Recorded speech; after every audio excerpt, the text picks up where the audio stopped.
climate is clearly going to be critical, one of the most critical issues for Africa over the next coming decades.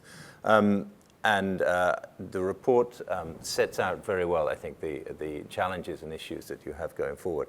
I think from the point of view of the fund, maybe we would have different estimates of some of the analytical details, of course, as everybody would. But the messages and the recommendations, the policy recommendations that you're making in the report, I think are powerful and inescapable, and ones that we really agree with. So I was going to just speak a little bit about some of the ones, these messages that really resonated with me when I was reading it, in the areas of adaptation, mitigation, and then on this important issue of climate finance that you put at the center of this. So on adaptation, I think this is the biggest issue really for Africa. This is climate change is happening. Climate change is going to affect African countries probably more than any other region. It's already hot, it's already dry in lots of countries. The economy is exposed to more climate-sensitive sectors than lots of other countries.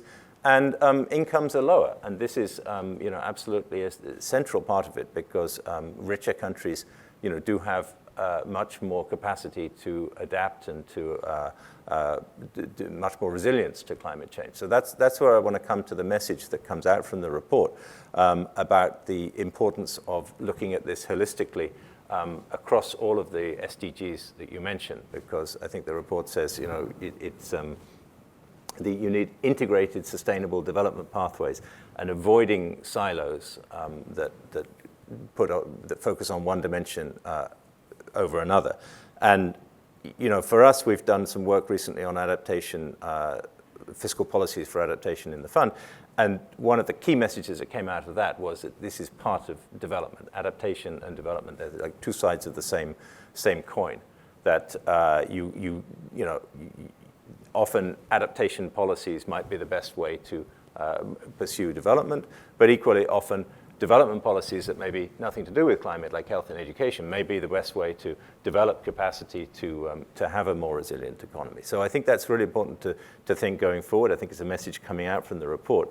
And I think it's something that we need to bear in mind in thinking about our attitudes or strategies for climate, because we absolutely don't want climate finance or climate policies to come at the expense of other development priorities and these other SDGs. We need to look at them. We need to look at them all together.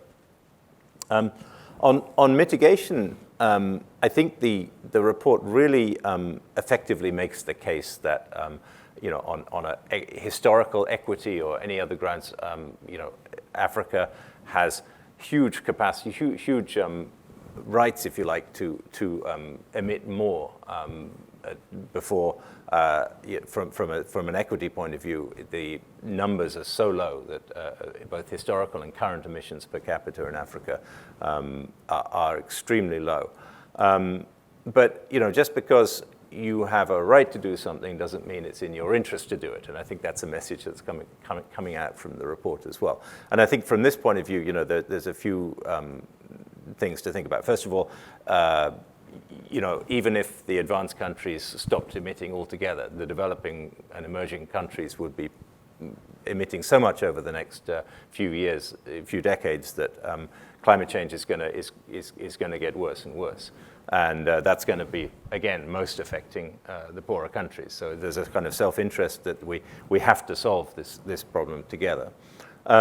There's the issue, I think, of co-benefits, which we often overlook, I think, is how much difference it makes for the health benefits of people in cities, particularly, from pursuing clean energy. So there's a sort of local environmental benefit, which is often bigger, actually, than the global benefit when you think about how much improved health means to people, even just in economic terms.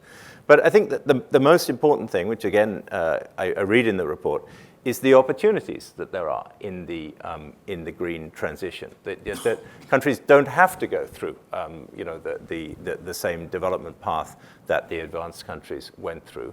and that there can be a lot of opportunity to have a much better development path using the technology that is being developed. And this is where I think, as you look back to the slides at the end, we need new ways of thinking. This is really the thing that gives the most hope, I think, is to find a way through. And that, again, is something that all of the support for Africa needs to be focused on that, and country policies need to be focused on making the most of these opportunities. But all of this said, I think, I don't think anybody would say that Africa needs to cut its emissions from where they are now. I think what we're talking about is a path where emissions will continue to grow in many countries around the world, and many lower-income countries in Africa as well. But the question is, will they grow as fast as they would without mitigation policies? But mitigation policies are about bending that curve down and allowing growth to happen while taking advantage of technology to reduce the emissions per output, so that you get a path which is consistent with globally reducing emissions to where we need them to get to. That means coming down on a much steeper path in advanced countries, and this, as I say, in developing countries of managing the curve and reducing them so that we all end up in the right place at the end. And I don't think mitigation policies should be coming at the expense of growth. I mean, this is where we need to, in all of this, we need to focus on growth.